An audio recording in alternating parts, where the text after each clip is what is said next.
This is Cast of Wonders, the young adult fiction podcast featuring stories of the fantastic. Welcome. Episode 206 for April 17th, 2016. This week we present the conclusion of Planar Ghosts by Crystal Claxon. The story originally appeared in Writers of the Future, Volume 31. Check last week's episode for the full biographies of Crystal and the story's narrator, Paul Cram. And now we've a tale to tell.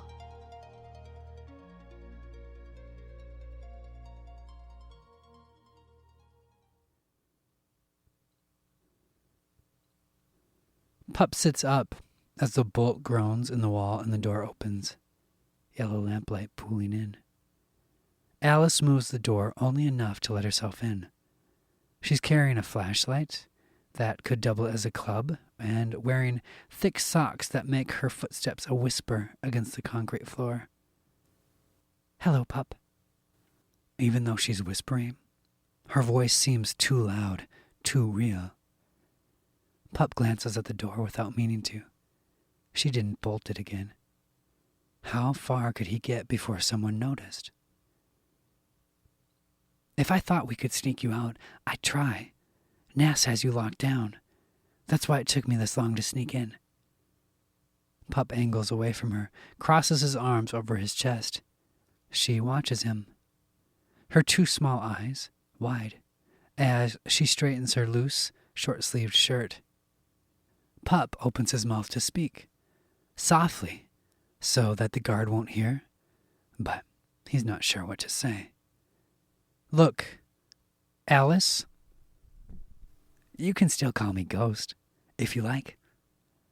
Her smile is a phantom of the one he knows. "I don't mind." He grinds his teeth. She looks so convincingly like his best friend, but is completely different in every way. "Fine. Ghost, then. I don't have the reactor part anymore. You're on your own." "I didn't come for that." "So what do you want?" "To talk to you. After all this time, I can't believe you're here." She sets the flashlight down and crosses the room to sit lightly at the other end of his cot. Pup puts elbows to thighs, massaging his forehead with the tips of his fingers so he doesn't have to look at her. "Funny, since you're the one who led me here." "You were hurt, and I thought if I got you here, I could convince Nass." "I heard what you said to Nass. How I'm one of your marks." "A mark? I didn't." "Anchor." Pup leans back against the wall. "Yeah, I got what you meant." She folds her arms over her chest in that way that always made Ghost seem small. "I can project my mind outside my body." It's not what Pup had expected her to say, and the reply he has ready gets lodged in his throat. "I can't go very far, maybe half a mile, but there's a machine that lets me go much further. I was part of a military experiment just before the collapse. And when General Ackerman, a real general, not like Nass, lost contact with the outside world, he asked me and the others like me to scout for him." Ghost holds her chin high. "I'm the youngest, and better at it than the others. A lot better. But the plane and the physical world aren't alike, and I hadn't learned how to control my projection. I got lost." She's studying Pup now, like she's saying something he should understand. But he doesn't. "My body was dying here, while I was on the plane looking for something to latch onto, to get my bearings." Ghost is smiling in a way that doesn't suggest happiness. "And then you found me. You weren't like the others. I can make most people see me, but at that time it was chaos. I couldn't make a connection. When I reached out to you, you reached back. You were my anchor." Pup is shaking his head. "You saved my life." "No." Pup's voice is thicker than he means for it to be. "I'd lost my parents, and I didn't stand a chance until you found me. I'd have died of heat stroke in a day. I was just a kid, So was I. But I didn't do anything. You were there for me when no one else was. It's all backward from what he knows. Ghost takes care of him. It was never the other way around. That's why I was always pushing you in this direction. I thought if I could get you here. Pup finishes for her. They'd let me stay. Ghost rubs her fingernails together, making little clicking noises in the silence. Her voice is too soft. And then Nas came. She was a refugee. Smart. Gained support. And General Ackerman died. She swallows hard. He was old, but it happened so suddenly. We were all devastated. But not Nas. Pup guesses. She meets his gaze. No, not Nas. She named herself General. We lost a lot of our original people. Nas got rid of them, one way or another. Pup asks, "Why didn't you try to get away?" I couldn't have found you without the machine. While we scavenged a reactor, I hoped that Nas might let you sign on. She wants to expand, has a salvage of factory equipment, if she can get the plant really running. But now it's all so messed up. This is my fault. I should have been with you last night. Why weren't you? She points to the dead overhead lights and spits out the words. Power restrictions. Pup imagines reaching out, touching her shoulder, feeling that she's real. That's not really your fault then, is it? She looks away. Feels like my fault. Silence settles over the space. The cold concrete wall at Pup's back is leaching the warmth from his body, and he's afraid that if he doesn't say the right thing, she will leave. I thought you were really a ghost. She smiles the familiar, completely foreign, smile. Most people I project to can hear me. You're the least psychic person I've ever met. I could have hurt you, forcing my way further into your mind than your nature allows. Pup takes a moment to consider that. Tomorrow, Ghost says, Nas will decide what to do with you. Any chance I'll get to stay? I doubt it. Nas likes to be the smartest person in the room. She only keeps people she knows she can control. Pup's not sure he wants to hear the answer, but he asks anyway. How does she control you? With the machine. She thinks I'm addicted to it. She doesn't know the real reason that I needed it was you. I'm sorry. She blinks. For what? I didn't know. He gestures at nothing, struggles for the right way to say it. That it took so much for you to help me. She smiles her best ghost smile. The one that always made her purple glow a little stronger. Only now, in the splintered light, she's brighter than he's ever seen her. I should get back before they find me here. Nas is treating you like enemy number 1 while you're on base, pulling extra staff to guard duty in this part of the complex. Wait. Pup's brow furrows. Where is she pulling guards from? Ghost shrugs. I'm not sure. Why? He's staring at the door, trying to remember the layout of the complex. Pup? Sorry, could you do me a favor? She tucks a lock of hair behind her ear, giving up on keeping it in the braid. Anything. It shouldn't make his stomach flip-flop to hear her say that, but it does. Pup wakes when the glaring electric lights hum to life overhead. The soldiers don't offer him food or water. They lead him out of the depths of the base, through narrow corridors with well-maintained pipes overhead. The surface looks different in the daylight, though Pup recognizes the spot where the trucks had been the night before. They're gone now. Nas waits for him in the yard at the gate with more soldiers than Pup could possibly merit. Mr. Pup, she says, with a hint of amusement that Pup takes as an insult. You're free to go. Just like that? She shrugs. Standing, Nass is neither tall nor short, broad nor lean. She moves with absolute confidence, an ease about her that Pup can't copy with so many rifles at the ready. I might believe that you found a reactor. Alice seems to, but without proof, you're not useful. So you're on your own. What if I want to sign on? Her eyes narrow for an instant. You're not the sort of man I like to recruit. What happens to Alice? Nass's jaw muscles flex tight before she answers. Alice is mine, and none of your concern.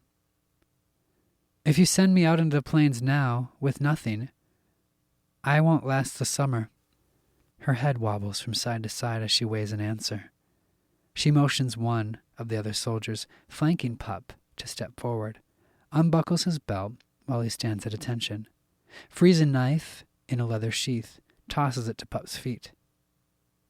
Tell you what, you bring me working scavenge from a real reactor, I'll pay you enough to buy you in anywhere. She smiles without humor. But if my people catch you around here without something to show for it, you'll have more to worry about than summer heat. Cut him loose. Pup barely managed to scoop up the knife before soldiers begin shoving him toward the perimeter. Pup's careful to stay within half a mile of base, and the day is gone by the time Ghost appears. His muscles uncoil at her familiar image, though she seems too small to be the person he now knows. Her features are hard to make out, fuzzy around the edges, like a sun-bleached photograph. Her butterfly bush purple, flat and bland. He asks, How'd it go? She hesitates, nods. Pup breathes out a sigh. Okay, let's have it. She bites her lower lip as she lifts both hands to mime the answer. Her fingers hang rigid in the air between them a moment, and then she lets her arms fall back to her sides.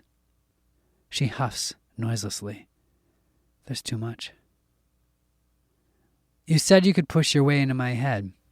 I need to know what you know. Her form wavers, her eyes growing large before she crosses see-through arms over see-through chest. Do whatever you have to do. I'll be fine. His voice is even, but his stomach twists against itself. Her lips press into a tight line and she shakes her head. Pup grits his teeth. Just do it. Ghost looks to the sky, as if she's looking for a way out. But there isn't one. So she extends a delicate hand toward Pup's forehead. When her not-really-there fingers brush against his face, Pup's world vanishes in a flash of blinding pain.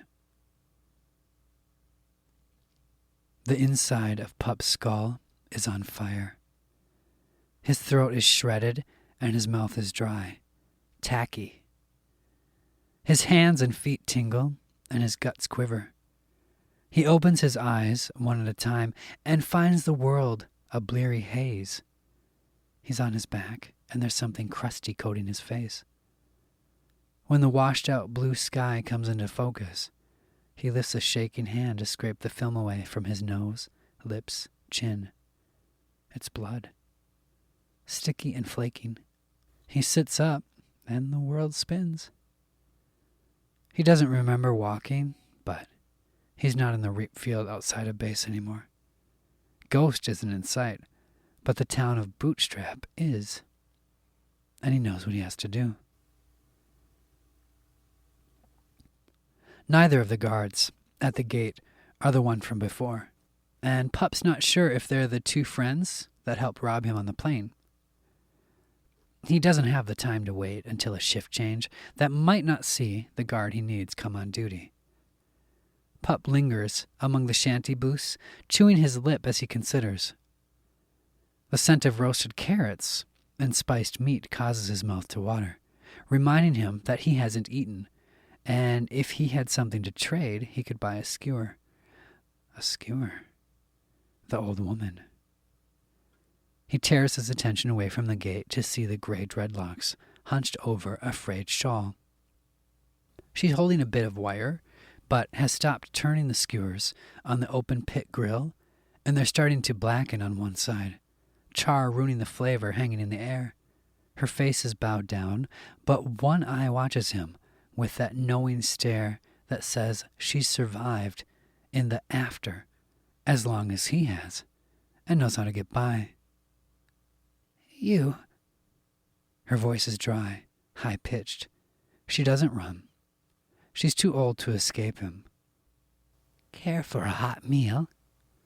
You told him where I was going, which direction I was headed. Her tongue darts over her flat lips. I didn't. I don't care. I'm not here for you. I just want to talk to him. He's got something worth way more than he knows, but he doesn't have a clue what to do with it. You tell him to meet me where we met last time. I'm not. Just tell him. He glares at her until her jaw clenches and her features settle. She nods once. When Pup snatches a pair of skewers off the grill, she doesn't try to stop him, only watches as he makes his way onto the plane. Pup sits in the glaring sun, wishing that he'd thought to say that he'd meet them in the shade of the market. At least here he can see them coming. The dry grass is crumbling in the heat, and already patches of dirt show through. In a week or two, the dust storms will start. He's expecting 3 men, but 4 figures appear in the distance. They're washed out to dusty pale by the high sun and flicker in waves of heat, ghosts on the plain. As they draw near, Pup sees the guard who turned him away. He's the tallest, not because of height, but because he carries himself upright. The other 3 are lean, hungry, prowling after their leader like coyotes. The guard stops a few arm lengths beyond Pup's reach, and the others surround him, loose and snickering. The guard speaks first. You wanted to see me? His friends laugh. I have a deal for you. The guard's spotted face angles toward the man to Pup's right, but he's still looking at Pup, a purple welt across his nose. Dumb shit here thinks you're gonna give his stuff back. What you think, guys? There is a chorus of grumbling threats that Pup interrupts. You've still got that box in my pocket? Afraid I traded all your crap away. No, you didn't. Not this. No one will trade you for it. And you will? I've got a buyer. Pup pauses to let the idea hang in the air. So what? I'm supposed to give it back to you, and you'll let me in on the trade? Pup folds his arms over his chest. No. You're going to give it back to me, and while I've got General Nass and her soldiers at base occupied, you're going to steal a working military truck with tread on the tires and a full tank of gas, drive it down to Springfield, and trade it for a small fortune. It takes a second for them to realize what he said. A brief silence before the 3 goons start to break down and laugh. But the guard's not laughing. Nobody steals from base. Their patrol routes change. Their guns are better. Their supplies are never in the same place twice. For the first time it occurs to Pup that for someone like this guard, stealing from the base would be a constant temptation. A dangerous one. I have someone on the inside. You have a friend on the base. You're some little shit scavenger. Who could you know? My friend got volunteered. This is a once-in-a-lifetime opportunity, and I'm here to cash in. Then what were you doing trying to buy your way into Bootstrap? Pup shifts his weight and rolls his eyes up toward the sky as if he's annoyed with the guard's stupidity. But really he's taking a moment to pick the right lie. I can't exactly do it alone, now can I? If I'm busy distracting, how am I supposed to steal a truck? The guard shakes his head. You expect me to believe that was a test? That you were testing me? You proved you've got the guts for thieving. His response comes late, his voice even and softer than before. You really didn't have enough. Doesn't matter now. You in or not? The guard sizes up his 3 friends, but none of them have a word to say. Too greedy, scared, or stupid to find a flaw in a plan that could net them such an impressive haul. Maybe they're as desperate as Pup. The guard looks back at Pup. What's the play? Pup studies him a moment longer. Wishes that Ghost was here. He puts one knee to the dirt and pulls the knife from his boot. Cuts a line in the shape of base perimeter. Goes back over it and marks the important bits. Right when the sun is highest in the sky, you'll be here. The room has wood paneling that soaks up the sickly electric light, leaving the space dim and small.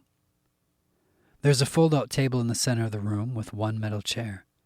Along 2 of the walls are sturdy wooden shelves packed full of books, some not much more than scraps of paper bundled together. As Nass leads Pup inside, a man, old enough to have been an adult during the before time, starts and stands up straight. He's thin, too tall, and his graying hair is cropped close to his head. He's standing beside a long desk bolted to one of the book-free walls and stacked with electronic equipment in various stages of repair. If Pup were scavenging, he would have discarded most of it, except for the many gray and black cables that tangle and hang to the floor. Nass hands the man Pup's before scavenge, while 4 of the soldiers follow them inside and the door clicks closed. The air grows heavy with the hot breathing of too many people for the space. They've taken the knife Nass gave him, and they're, every one of them, taller and heavier than Pup. The man accepts Pup's scavenge with long fingers that are knobby at the knuckles, squints at the shallow metal box in his palm, and then pulls a pair of wire-rimmed glasses from his uniform's front pocket. He holds the glasses up without putting them on, inspecting the tiny metallic markings etched into the one green plastic side of the box. Nass turns her attention back to Pup and holds out one hand toward the fold-out table and chair. A soldier claps a hand on Pup's shoulder and urges him into the seat. The older man shakes Pup's scavenge next to his ear, but it doesn't make any noise. His mouth turns down as he nods in approval. Pup exhales. The man connects the part to some wires, presses a button, and the pile of equipment beeps. The room fills with its clicks and tiny fans wheezed to life. He taps at a screen that casts his features in sharp shadow and blue light. He squints at the screen a long time. Tap, tap, tapping. All the while, Nass watches Pup. Then, the man's eyes grow wide, and he turns to speak too quickly to Nass. It's not corrupted. I can force it to mount, but the system won't boot to it. Still, as a secondary drive, I think I can trick the main system into thinking we've met the requirements of the security protocols and... Nass rolls her eyes, looking from one young soldier to another before interrupting the man's ramblings. Speak English? He blinks dumbly at Nass, licks his lips. This, he points to the screen, just advance our efforts by 10 years, maybe more. If any of the other equipment is in this good of condition. He doesn't need to finish. Everyone in the room understands, even Pup. Nass turns her attention back to Pup. Her eyes narrow in a way that Pup has only seen on wolves, circling, growling. She gestures to one of her soldiers without taking her gaze from Pup. The soldier unrolls a bundle of maps, kicking dust and the smell of moldy paper into the air. Nass stabs the stack of maps with a finger. You will tell me where you got this. Pup fights against the wrenching hollowness in his stomach, swallows the tightness in his throat. Let's see the reward first. You'll get it, Pup interrupts. I'm not telling you anything until I see the haul. Nass's nostrils flare. She flicks her hand out, and a soldier thuds a backpack onto the table. The pack by itself would be a prize to find. It has 2 nylon straps, wide and padded. and a dozen pockets with working zippers. Pup flips open the flap and loosens the unfrayed drawstring. He takes out each item, slowly, stretching out time. Inside is as good as out. A clip-on flashlight with working bulb and batteries. Boots with unworn soles and laces. A dozen unrusted cans of meat. 2 thick blankets, finely woven from some synthetic that won't rot. Rope, pliers, sewing needles, army knife, a leather belt, all new. It's enough to buy him into any town twice. Nass is pacing between the table and the old man tapping at his before equipment, but the general's eyes never leave Pup. Pup packs everything back inside. It's a challenge to get it all to fit so that he can pull the drawstring closed. "Now," Nass says, "the maps." Pup slides the heavy pack aside to get at the papers. He only knows how to read a few words, so even though he remembers how he got from there to here, it takes him a long time to get his bearings. Nass lurks away at the edge of Pup's vision, and Pup takes his time. He shifts through each map, looking for some way to decode the markings. Finally, he settles on one with less writing. It doesn't highlight the old, deteriorated roadways and abandoned towns as much as some of the others. Pup focuses on riverways he recognizes, though many were only dried-up beds by the time he encountered them. Pup asks about the map. Nass explains the symbols, gives him a red pencil, and Pup picks out his route. Starting at base and working backward, he marks the dangers he faced along the way and suggests what kind of equipment would be ideal for each leg of the journey. Nass quizzes him, trying to catch him in a lie. Long after Pup has figured which point on the map Nass needs, he's still asking questions, pretending to narrow down the space, and Nass is eager to supply Pup with answers. "Okay, I have it," Pup says when Nass is about to burst. Pup is hunched over the table, and Nass leans in, intent on the map, her face only a couple of hand lengths away from Pup's. Pup clenches his jaw, tightens his stance, and waits for Nass to meet his eyes. Waits a beat after he's locked Nass in his stare. Says, "If I give you this, you're going to let me walk out of here." Nass doesn't answer right away, which makes Pup think she might be telling the truth when she says, "Fine. Yes. Now tell me." Pup is trotting across the grassland at a pace he could never keep up during daylight with the heavy pack. But the air cools with the oncoming night. He's in too big a hurry to care about the stitch in his side or the spasm in his thigh. He can't know if the guard and his friends were captured, if they did their part right, or if they left him behind. Not until he gets to the meeting spot. The bottoms of his feet still tingle from when Ghost forced her way into his head, and he's beginning to suspect it might not stop. It's a small thing. A trade he'd make again in a heartbeat to get to stand face to face with her real girl Vision even one more time. He waits until base is out of sight, far behind, before he fixes the clip-on light to the pack at his shoulder. His head is up, and he's squinting into the darkness between the edge of his bubble of light and the orange glow of the evening sun burning up the horizon. He should be about there, but he doesn't see them. He's a little late, but not so late that they'd have gone on without him, right?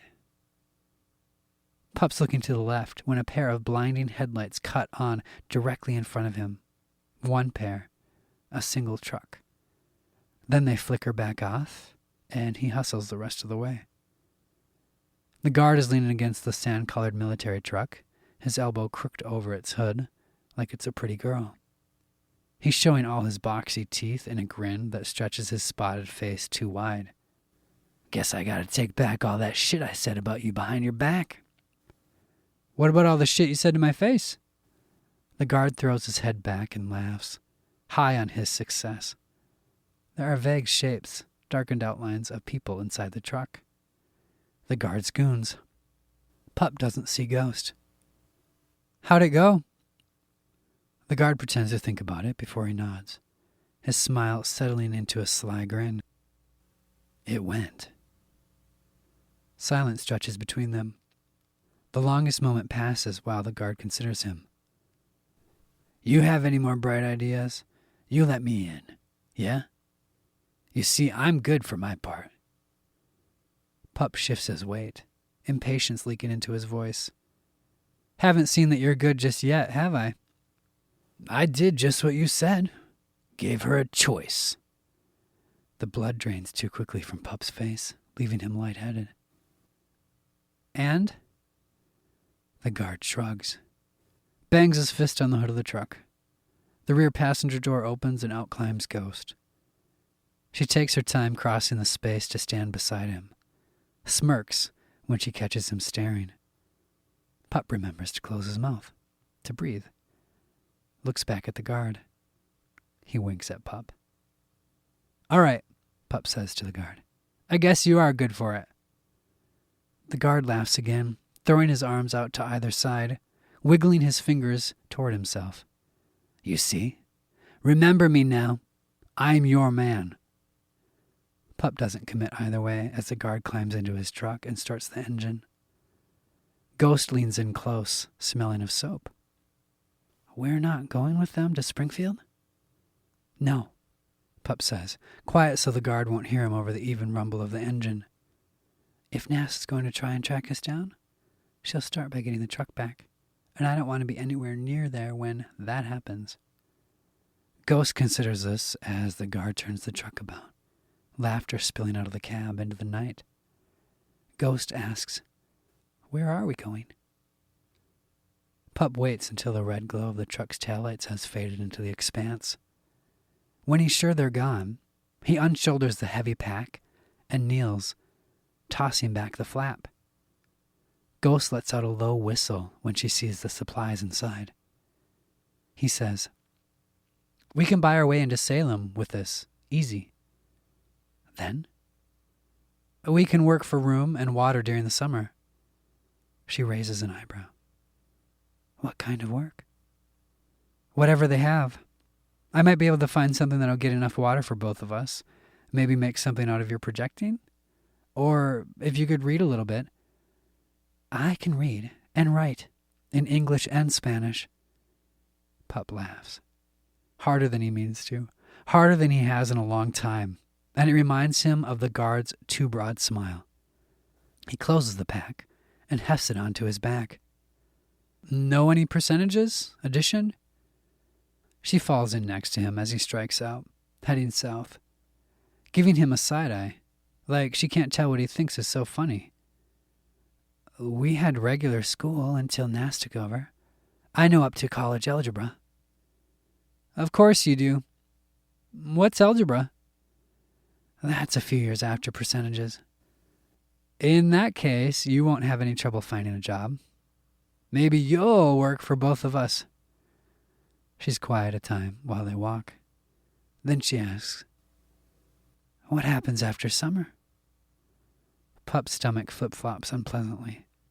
He's never had to think about more than surviving the next summer. But Ghost has been playing a long game their whole lives. She wants a real plan, and he's not sure he has one good enough for her. When winter rolls around, I'll head out, find a good scavenge, and go from there. Are you going to bring me with you? Her voice is high, tight. He grips the strap on his shoulder so that it bites into his palm, but doesn't dare to look over. I can bring you if you like. What if I decide I'm happy to work in Salem? Then I guess you'll stay. Ghost slows to standing and Pup stops. He turns to face her, but keeps his head down. She asks, Will you stay with me? It's a moment before he works up the nerve to meet her gaze. The ghost, he knew, was a sad shadow of the person before him. Her brown eyes bloom green at the center, like the plains at the start of winter. Her glossy hair is too thick for the military braids to contain. She is tall, educated, soft-skinned, and discerning. Her brow unfurls, and whatever she sees on his face forces her across the space between them. She reaches for him, and when she takes his hand, Pup's fingers tremble. Pup answers, "I can stay, if you like." End.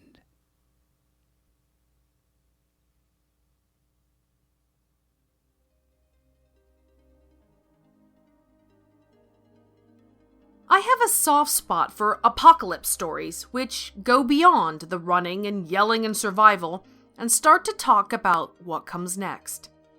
Maybe that's because some of the fantasy novels I read when I was younger that really stuck with me were, in their own pasts, actually science fiction.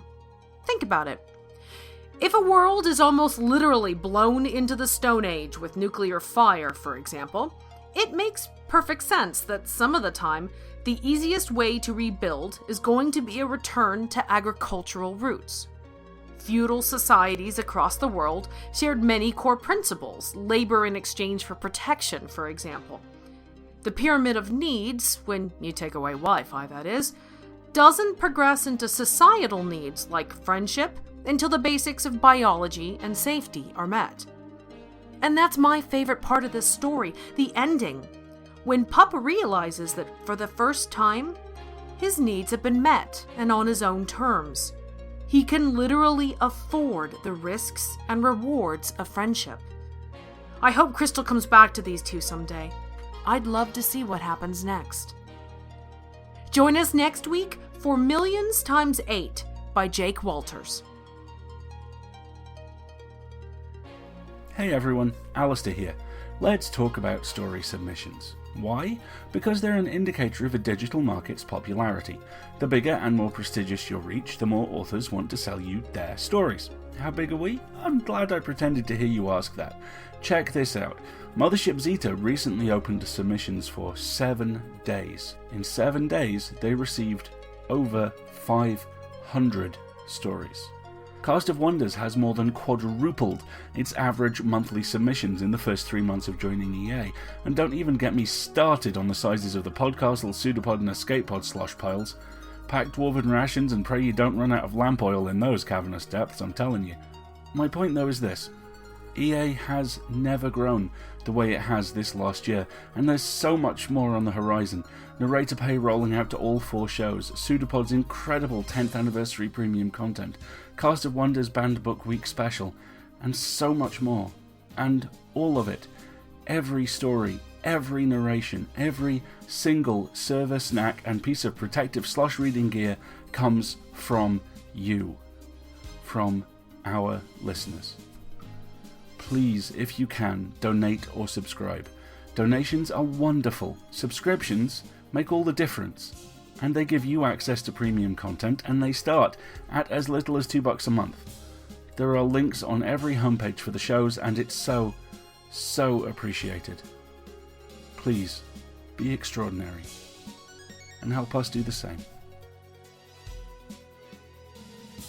Cast of Wonders relies on your donations to pay our authors and to bring you the best in young adult audio fiction week after week. If you've enjoyed this story, please consider making a donation using the PayPal buttons available on our website or through Dwala. Every one-time donation, or better yet, signing up for a reoccurring monthly subscription always helps, and you have, as always, our heartfelt thanks.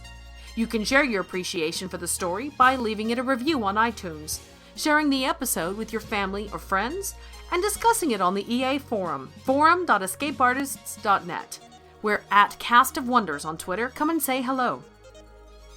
Cast of Wonders is a production of Escape Artists Incorporated and is brought to you by the creative team of our assistant editor, Jeff Height, audio producers Jeremy Carter and Ricky Lacoste, and I remain, as always, your humble editor and host, Marguerite Kenner.